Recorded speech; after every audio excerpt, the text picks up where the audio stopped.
Good morning, everyone. My name is Michael Warner. I am the lead aging policy analyst for the Commission on Women, Children, Seniors, Equity, and Opportunity, and welcome to our meeting of the Long-Term Care Advisory Council. I am very delighted to see all of you today, and we have a great agenda planned with a number of special guest speakers to help update us on a number of developments happening around the state when it comes to long-term care. And so in order to get through this packed agenda, we'll keep my remarks brief. I'm going to quickly pass it over to Christy Coble for any introductory remarks that she may have. And then Christy, you're welcome to begin your update. Great. Good morning, everyone. Thanks for having me this morning. It's great to see everybody. I'll just get right to it. There's a couple of wonderful things that are going on at the state with regards to Alzheimer's disease and dementia. And specifically, we are part of a coalition, and I know many of you are part of this working group. This is being led by the Connecticut Department of Public Health, and it is the Alzheimer's and Disease Coalition. And what it stemmed from was federal legislation that passed in 2018, which provided grant funding through the CDC to public health departments across the country to really look at Alzheimer's disease as a public health issue. And Connecticut applied for one of these grants and were successful in getting one of these grants. And this is called a core capacity grant. So what we are doing is there are 5 stakeholder groups right now that are looking at updating the Connecticut Alzheimer's plan with a public health focus. So really looking at things like early detection and diagnosis and avoiding preventable hospitalizations and supporting caregivers. These working groups have been meeting throughout the summer and are continuing to meet in the fall. Data is being called by the team at DPH. And we hope to be having some final fine-tuning of this process into February and March. The first funding of this grant cycle goes into next September of 2023, but we're really excited that so many people around the state have been coming to the table, which includes caregivers, professionals, researchers, really looking at this issue and what we're going to do and how we're going to prepare Connecticut for the future. The second piece of information is I know there's a number of stakeholders on this call that are involved in the legislatively mandated homemaker and companion working group, which is going to be meeting for the first time next week. And as the Alzheimer's Association representative, I'm looking forward to working with stakeholders, looking at the home care, working with our partners in home care and looking at ways that we can, look at this issue and look at around things like access and training and things like that. So that is my update from the Alzheimer's Association. I'm happy to open up to any questions, or we can do questions at the end. Michael, it's your choice. You know what? We can have a small section for questions if anyone has anything urgent. We can see a raise of hands. Otherwise, we'll have a group discussion afterward. Okay. And I am also delighted to say that I co-chair the Alzheimer's Dementia Working Group with Christy on statewide policy level. It's been really great to take a look at this issue and help Connecticut steer its way towards having some great robust recommendations in time for our next legislative session. And it looks like Stephen will be joining us too. And we'll let Stephen get situated before we begin with our next speaker, Claire Cody. Claire, would you like to introduce yourself and share with us? Sure. Good morning, everyone. It's great to be here. My name is Claire Cody. I am a field representative with the State Unit on Aging. And in that capacity, I have several different roles, including statewide coordination of our 2 caregiver programs. So I'm also one of the lucky ones who is active on the Alzheimer's Coalition. That's been a pleasure. And then I think my hat that I'm wearing today is that I liaise with several community groups and the senior center personnel throughout Connecticut and our municipal agents for the elderly. So today I'm here to give an update on behalf of Margie regarding a lot of funding that we received in our budget this past legislative session. And it was all ARPA funding. So it's been quite a investigatory process looking at these funds, figuring out what these funds can be used for. And so we've been working with elderly nutrition providers and our area agencies on aging. They received funding for our home delivered program. And with prices the way they are and some transportation needs, they've really reached a critical level of need. And so we've been prioritizing having those conversations and getting that funding out to the elderly nutrition providers.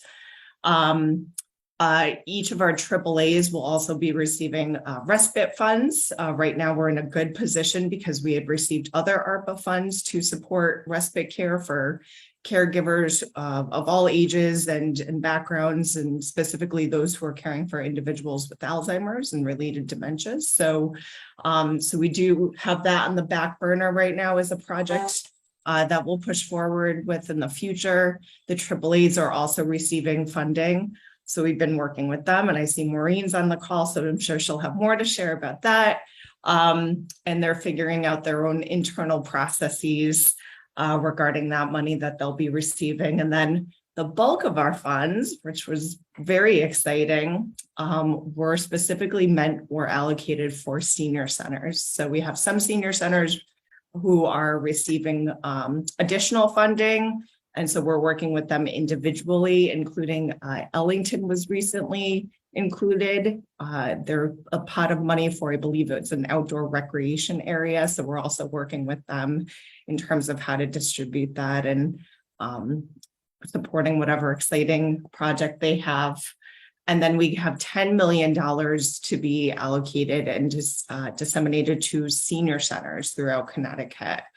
And so at this point, we've got our numbers, I think, kind of set up in terms of what that might look like, and estimated amounts for each community. And I think we need to pass that by OPM.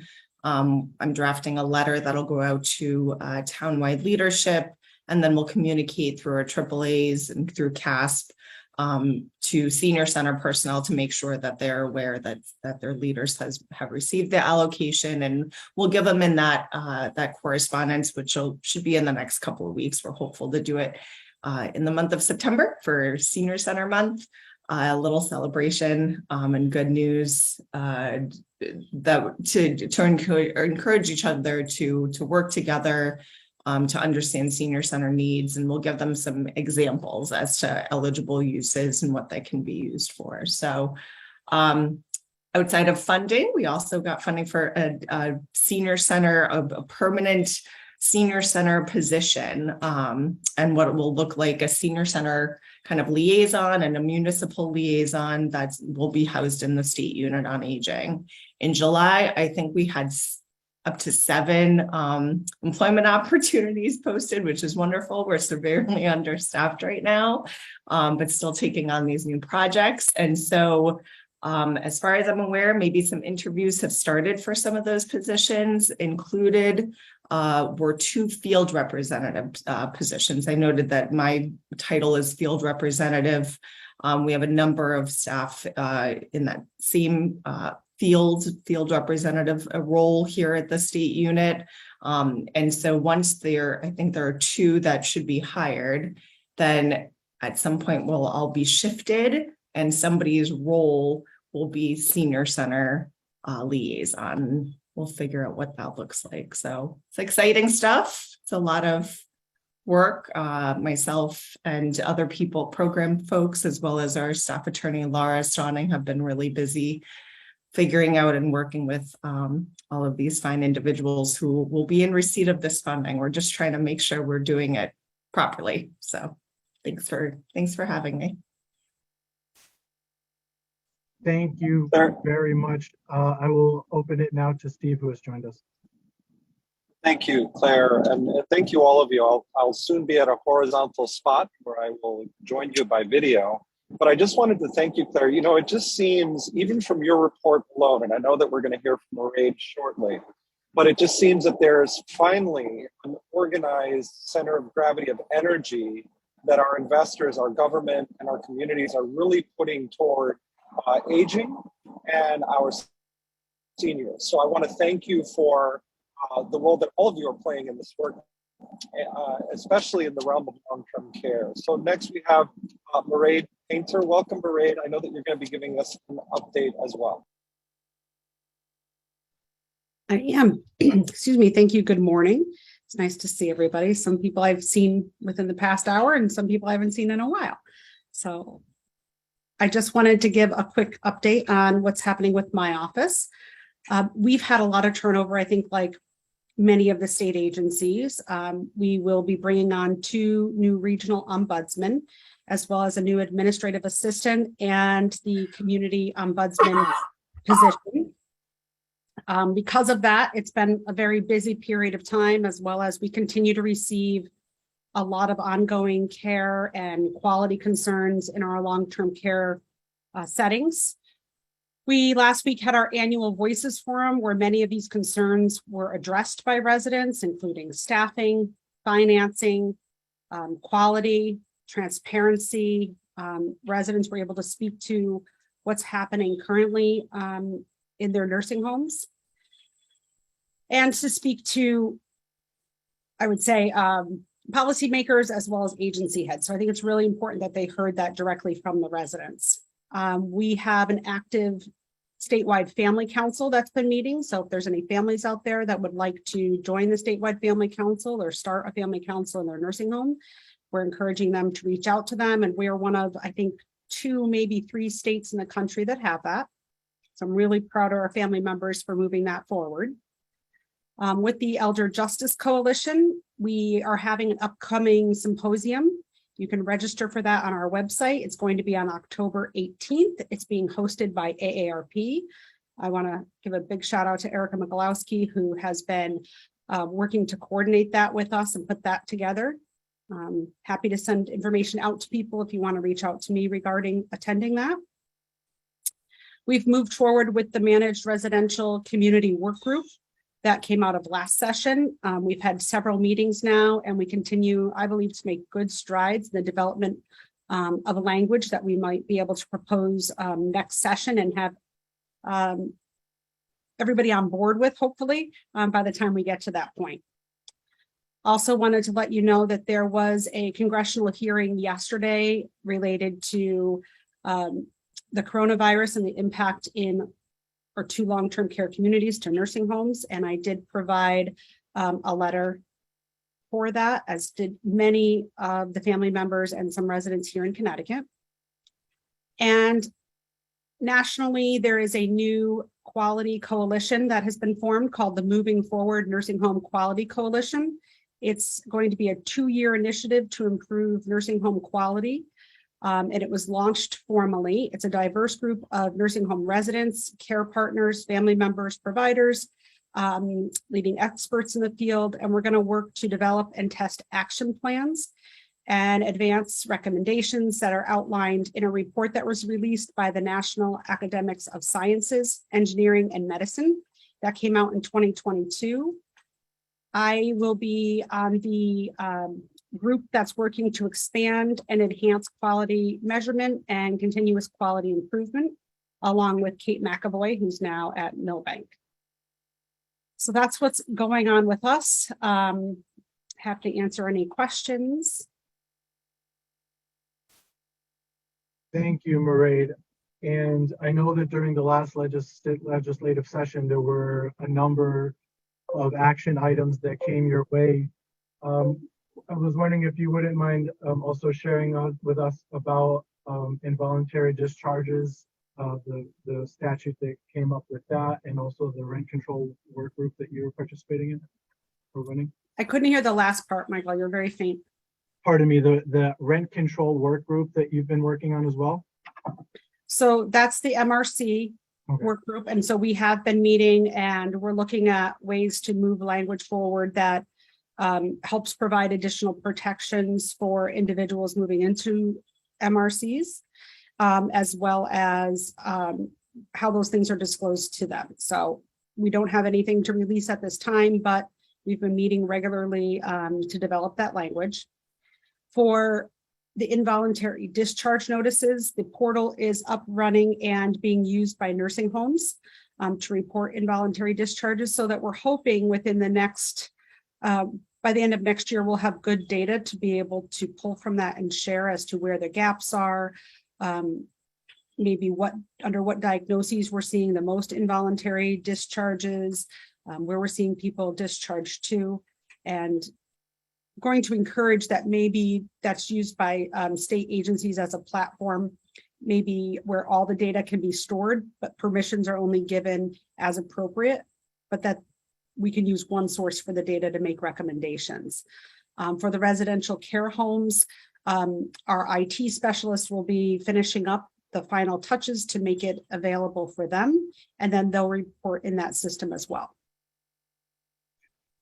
Thank you very much for that. And I just wanted to comment specifically regarding Claire and Mairead's discussion regarding vacancies. I would like to invite you both to send to me any potential vacancy notices that you would like for me to help share and distribute among our members, and they can share with their networks too if that's helpful. And we want to make sure that we get those spots filled as quickly as possible. So thank you for those updates. Thank you very much. You're very welcome. Michael, Yes. can you hear me? Oh, great. It's Tracy Wodach from the Connecticut Association for Healthcare at Home. If you don't mind, I have a quick question for Mairead regarding the community ombudsman position that you're trying to fill, and how, if you do have any type of a plan moving forward, because I know it was only budgeted for one full-time position. Any plan moving forward, and if there's anything that we at the association can do to help with the onboarding and just the crafting of that program. At this point, you're correct. It's one position, and once that position is filled, I'll be working with that individual for us to come up with a framework. And as it moves forward, we will be having discussions with partners, Tracy, and we can talk about, if there's opportunities to have some of that. We certainly want people to be introduced and know the partners, and for everybody to understand what the program will do, who will be in it, and we'll reach out and have some of those meetings once we get started. Okay, great. Thank you. No problem. Melissa, I see that you have a question. Sure. Thanks so much, Michael. Mairead, excellent. Thanks for all your good work. Question for you. You mentioned when you were talking about the quality work group that you're going to be serving on an article, a journal. Was it a journal article? Is there a link? Is there somewhere that can be accessed? I can send you, I can send Stephen and Michael the press release on it so you guys can see the whole thing. Sure. Or I can even put it in the thread. Sure.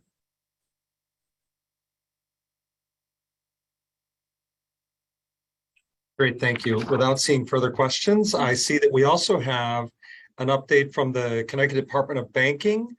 Kathleen Titsworth speaking to law enforcement training, future updates on the website, and the Senior Fraud Exploitation Portal. Welcome, Kathleen.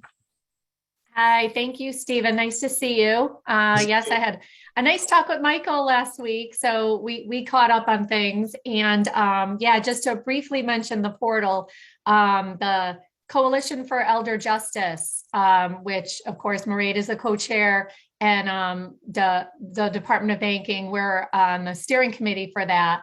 We're going to be working on updating that portal. The commission, it was formerly Commission on Aging, and you're a full commission. So under your aging, I guess, sort of bucket among that, we're going to be working with Michael on updating that section, that financial exploitation. So more to come on that. Michael and I we're definitely going to be back in touch and meeting on that. So those of you that don't know me, I'm the outreach coordinator with the Connecticut Department of Banking. I see a few familiar faces. I just want to say hi to Maureen, to Julia. I haven't seen you guys in a while. And of course, Mairead, I see you quite often. The Department of Banking, I do a lot throughout my sort of standard outreach with seniors. We have a training for financial industry professionals, as well as going out to the community, to senior centers and senior housing. I do a financial fraud bingo and things like that. Nothing really new on the realm of, I've been sort of pulled into at our agency. We're doing a lot with cryptocurrency, actually, which really is going to affect everybody and all consumers. So what I wanted to do was share, as Stephen mentioned, I wanted to share a few things that the coalition has been working on. And I think all of you are well aware of the Coalition for Elder Justice. I'm going to share the website in the chat when I'm done speaking. I did share the link to the symposium that Mairead mentioned. It's going to take place October 18th. So I do have the link there if any of you are interested in it. And if you think you can make it, feel free to share it. It's not limited just to coalition members. But I did one of the things I want to stress is that our coalition has really, in the last few years, really made a push for using partners and partnering to help provide the important education out to the community on elder justice issues. The coalition is made up of people from, banking and consumer protection to Department of Social Services with the protective services for the elderly. We have the Attorney General's office, the long-term care ombudsman's office, of course, and aging and disability. But we also have people like law enforcement. We have Hartford Healthcare Center for Healthy Aging, Jewish Senior Services, LifeBridge, area agencies on aging are represented on the steering committee of the coalition. So we're really, it's really become a real robust coalition. And we're going to be revising the website a bit and everything. We send out quarterly newsletters. Monthly newsletters go out. So I want to be sure to send that information out there so that you can all sign on and receive those communications.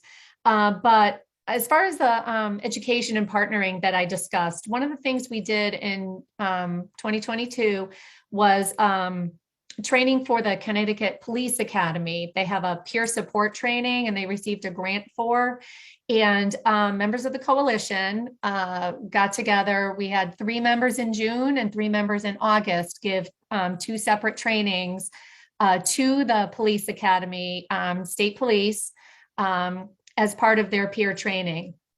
And it really focused on the overall topic of ageism. And they loved it. They received it really well.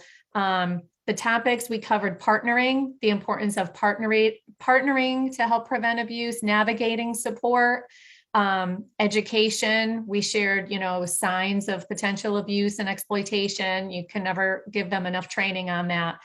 But really the bulk of it, as I mentioned, we talked about ageism, the difference of discrimination based on your age, not necessarily on old age, but on age, and how even no matter what your age, you can discriminate.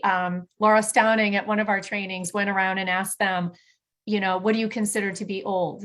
And depending on, maybe where the person is in life, if you ask my son, old might be 30, I might think it's more older than I am. Some people may think it's my age. So it was really kind of an eye opener. And we really focused a lot on that, not defining people by their number, which is a really big thing that we've been trying to get out. And also to stop blaming the victim and to really consider, especially when it comes to sort of fraud and exploitation issues, a lot of times people say, oh, they fell for it, they were duped, instead of really blaming the criminal. And speaking to law enforcement, that really hit home with all of them. The training covered normal aging versus dementia, which all of you speaking on Alzheimer's and everything is a really big thing that we don't really think about. And part of the training really had a series of things of, comparing forgetting where your keys are, for example, versus not remembering what your keys are for, things like that. So really sort of delineating the differences. And then the biggest part of the training was sharing resources, and they loved that. So we have a one-pager that we share.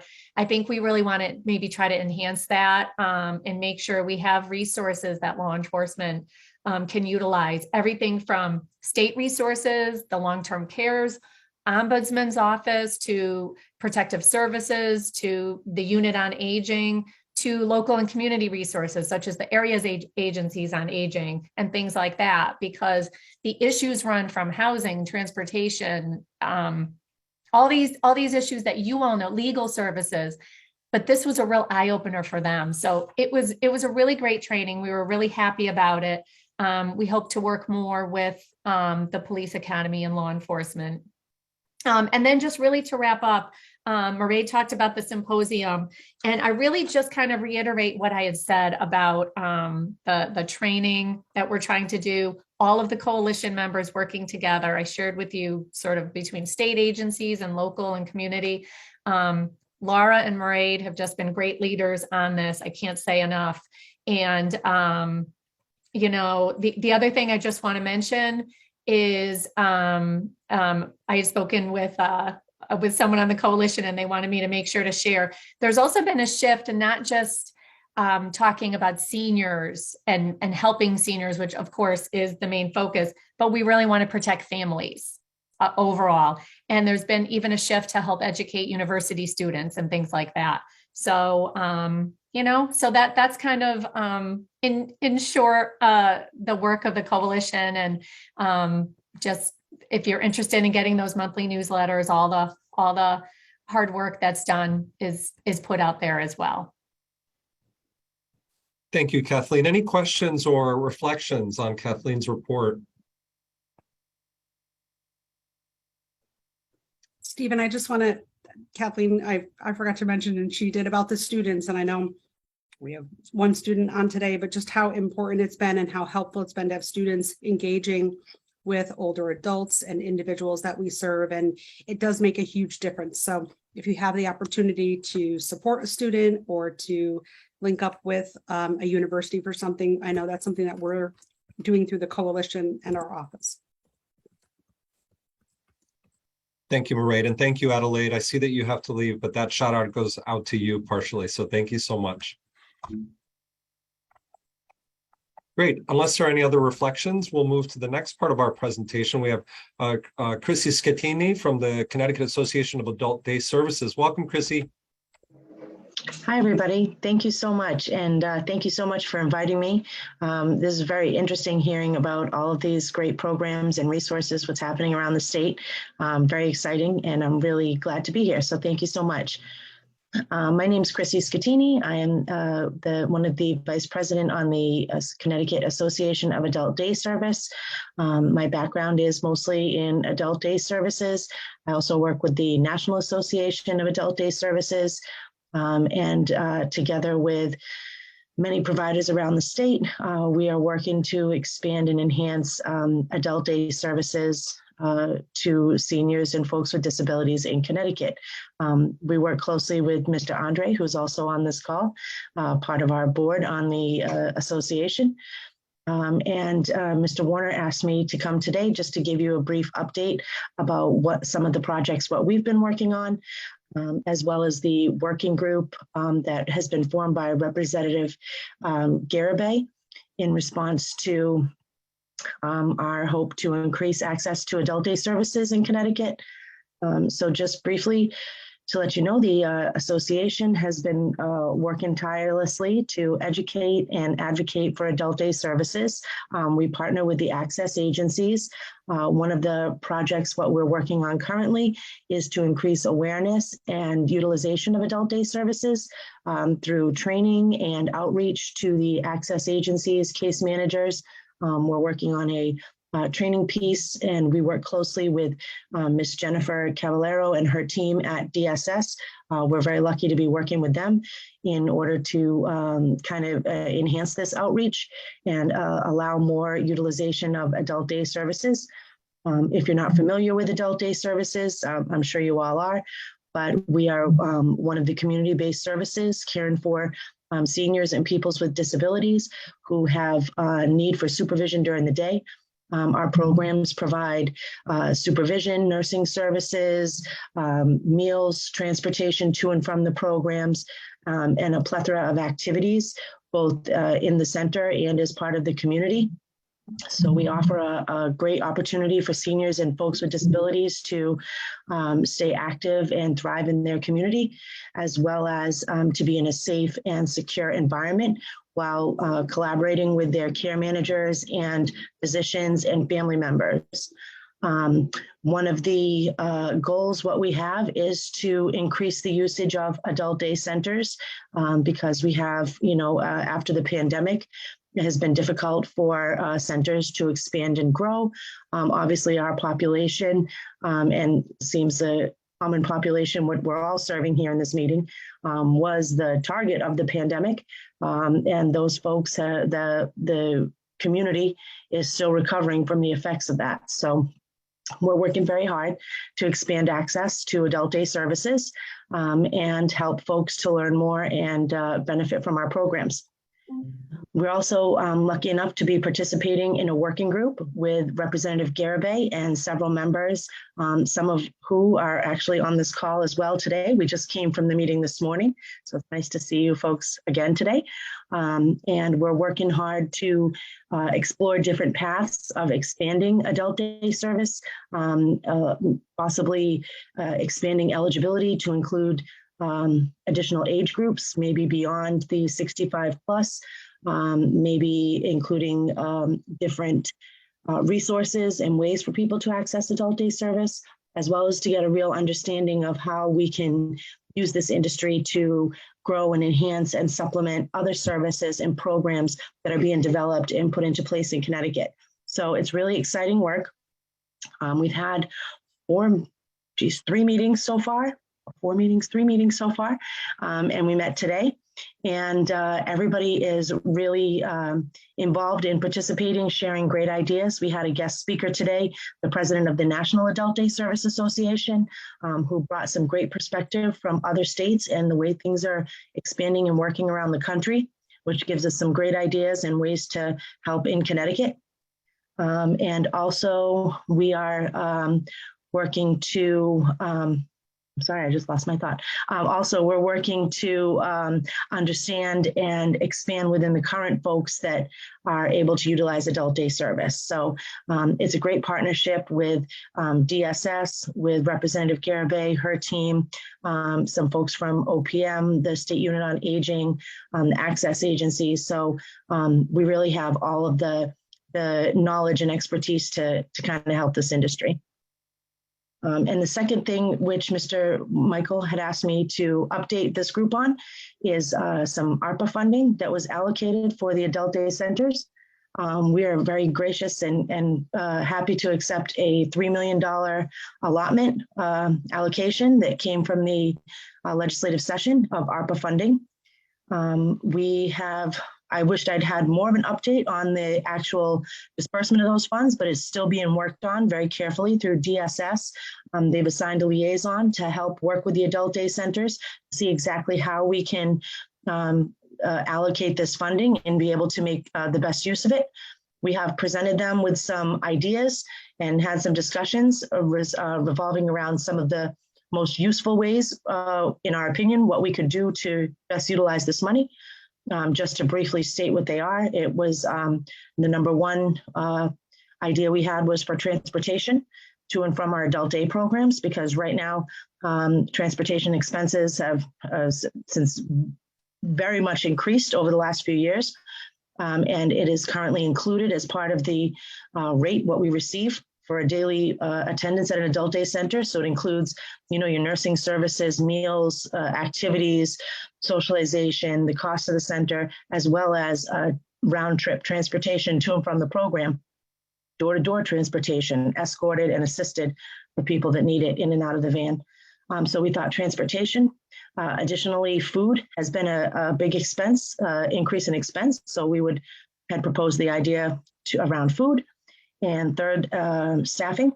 Of course, every industry in America right now is suffering from the effects of staffing shortages and increased cost of staffing. So we have presented those ideas, and we've had some great conversations with DSS, and we're looking forward to the response and how we'll be able to make the best use of those funds. And we're very thankful and appreciative to all of the different agencies, departments, and legislatures that have been helping us to explore and expand adult day services.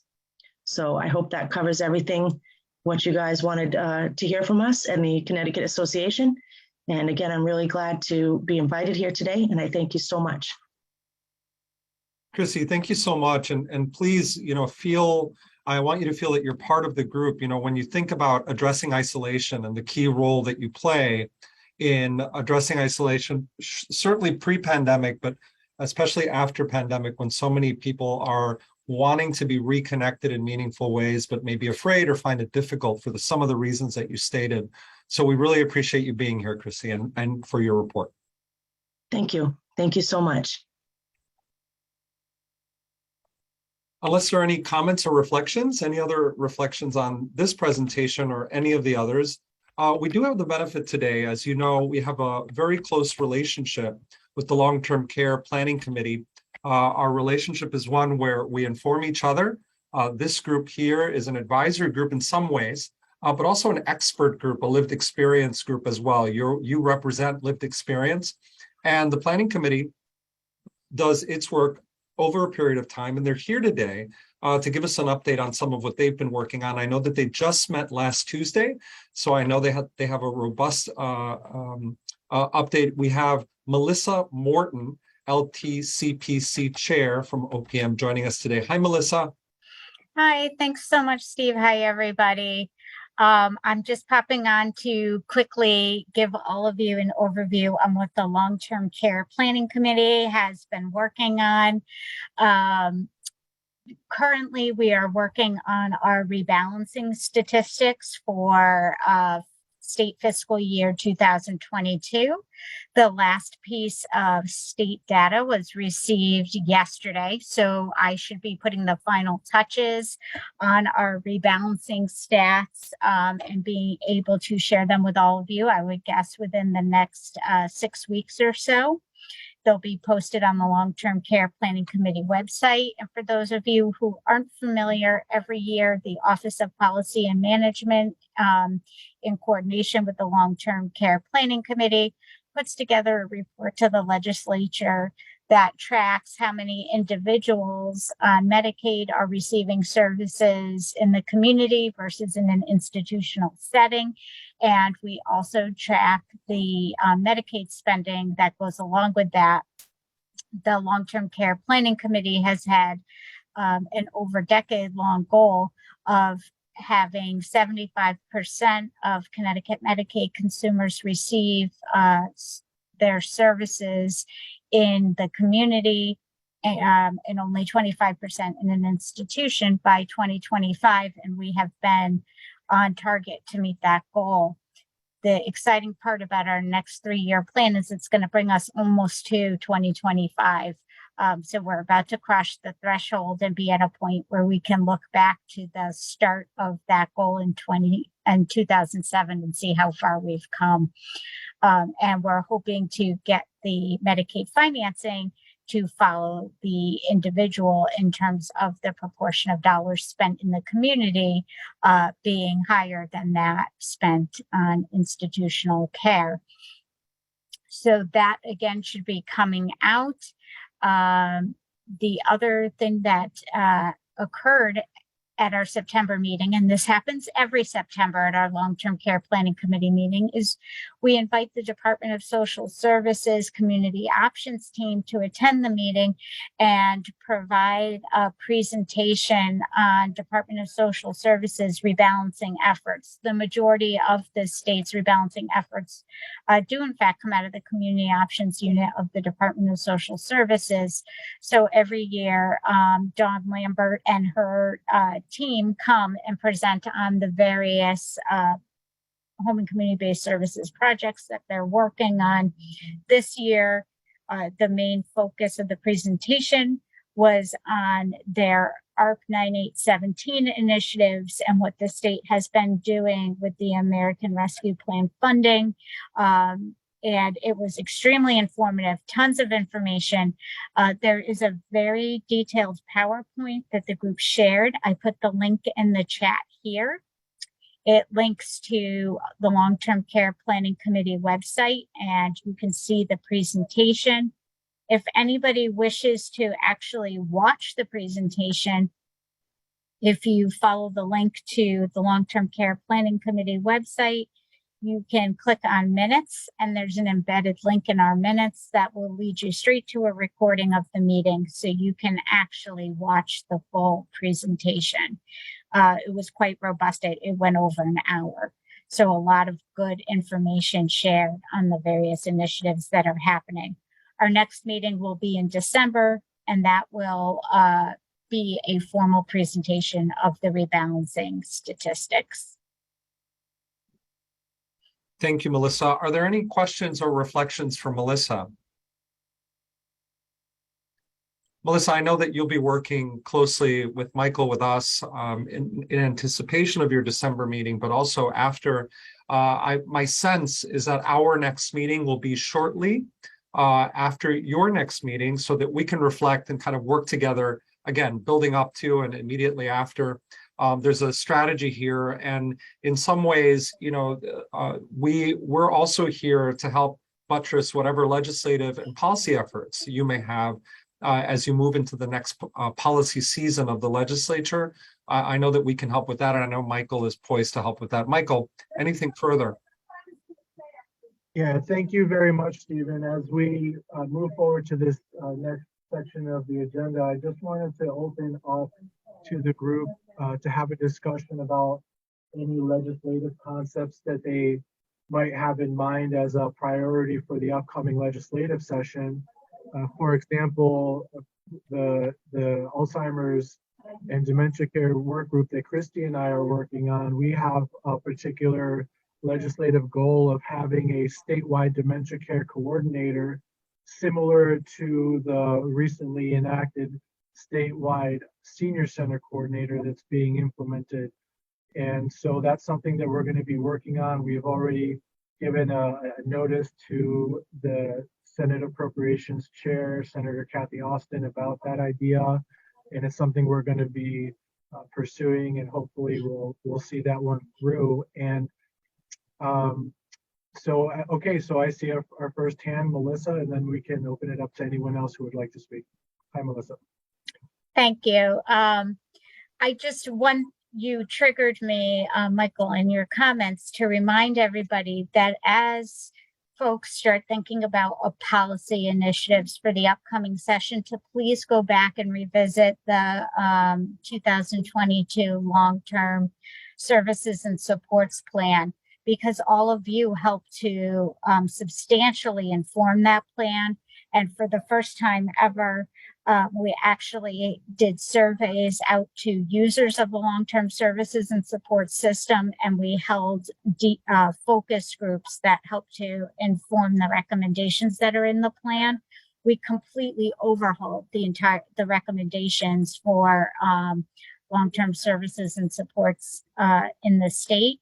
And I really encourage folks to go back and look at what the users of the system actually said, because there's a summary from the listening sessions, and look at the recommendations that all of you, as well as our sister state agencies, put forward to be included in the plan, because that could serve as overarching themes for areas where policy development and may be needed and where it can help to fill some identified needs and gaps.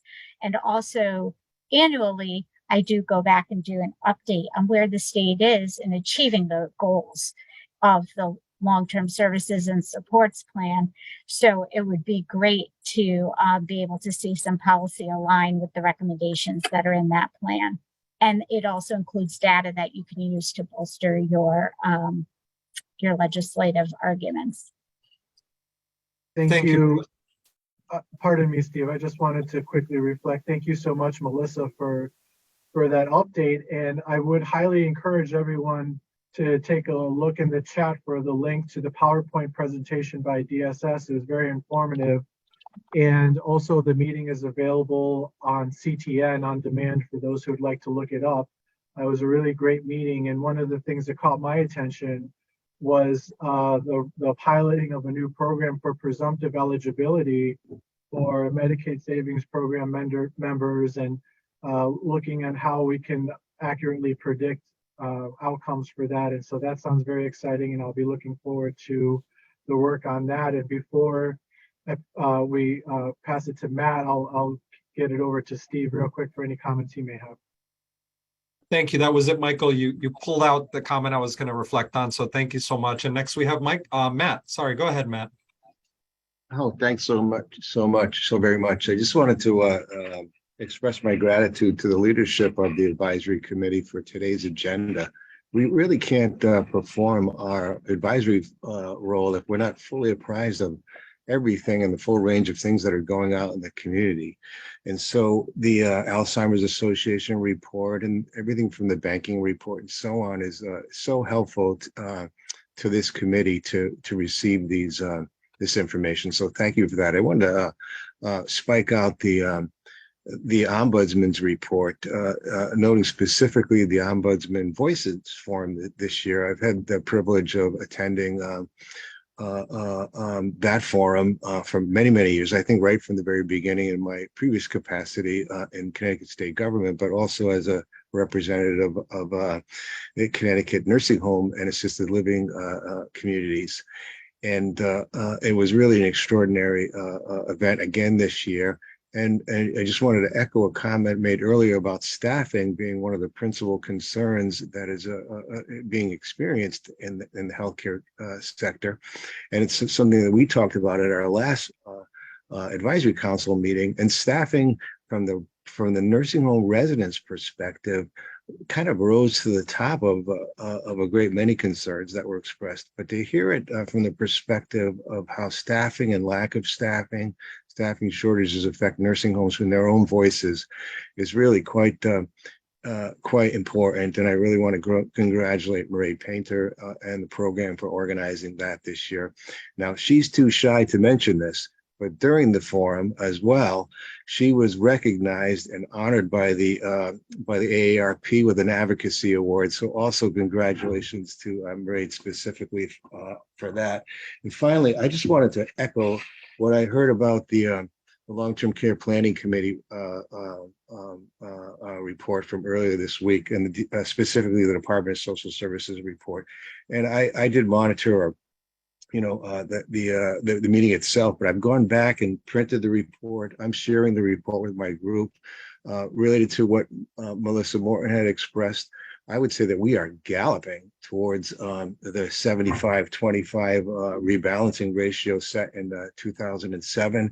And when you look at the full range of and the actual implementation of a number of these initiatives already that were expressed by Dawn Lambert and her team, everything from enhanced money files, the person initiatives, to a new My Care Options initiative. And I won't go through all of them, but there is a full range of activities going on.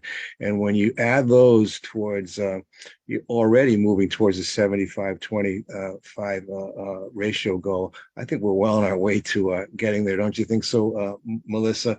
And so anyway, thank you, Steve, for the opportunity to comment. Thank you, Matt. And thank you for just recalling the relationship between our the two bodies, and as we especially move into the legislative season, how we can support that report and those recommendations and the agenda throughout the session, not only as actors within the community, but also within the legislature itself. We can continue to strategize on that together. So again, thank you all. I wonder, Michael, is there another part of the agenda, part of your agenda that you'd like to develop before the end of our hour together? Beyond opening it up for any discussion amongst our members, I just wanted to reiterate that, yeah, we'll be reconvening again in December, probably on the 15th on a Thursday again. So it'll be 2 days after the Long-Term Care Planning Committee. And I would invite everyone to please keep in touch if there are certain topics, agenda items, guests, or articles of interest that you would like to share to distribute among the group. I would be happy to help assist that. And furthermore, we'll be looking to help share any of these vacancies, whether with the 2 state agencies from earlier or whether among your own respective groups, that we'd be happy to share and distribute among our networks to help to address workforce directly through this group. And that's all I have, Stephen. Thank you, Michael. Any other reflections? Hi, Walter. There we are. Hey, good morning. Good to see you. Yep, still morning. Got 8 more minutes. I just want to alert everyone that we're beginning a new initiative here in Connecticut. Connecticut is one of 5 states that were selected through a competitive process nationally to form or begin to form a new national community of practice to bridge disability and aging service networks. So it's right now we are Connecticut, New Jersey, DC, Florida, and Hawaii. This is funded by the Federal Administration for Community Living, which is, of course, our parent, if you will, our sponsor in DC for the council. We'll be having an event next Wednesday. I think most of you have been invited. Some of you have confirmed. I'm looking forward to seeing you. Have a national speaker coming in. We have the Department of Developmental Services and the Department of Aging and Disability Services are involved. But remember that the council's purview, the definition of developmental disability that we work to, that's in the federal statute, is much broader than what Connecticut uses at DDS. Remember, Connecticut has a very restrictive eligibility criteria at DDS. Not entirely happy with that. Speaking of things we might want the legislature to look at. But anyway, the new community of practice will be kicking off next week. We've already done some organizing, but we've got some good players involved there. We'll be looking at topics where there might be some fruit, either for collaboration. I know last year the council benefited from our collaboration with the AAAs, with the vaccine access funding we got from ACL, and I think there's a lot more that we can do to either help people with the transition from adult services to senior services, look at redundancies or commonalities that we have, sharing resources, developing common life person-centered planning tools, et cetera, et cetera. I mean, it's a long list. So we're going to begin exploring this next Wednesday with a large group, and I'm sure we'll have more to say about it in the future. If anyone has any questions or you want to join us on Wednesday, please follow up with me. I'm easy to find, walter.glom@ct.gov. And again, you'll hear more about this in the future. Thank you. Thank you for that, Walter, and thank you for that really related and cogent announcement.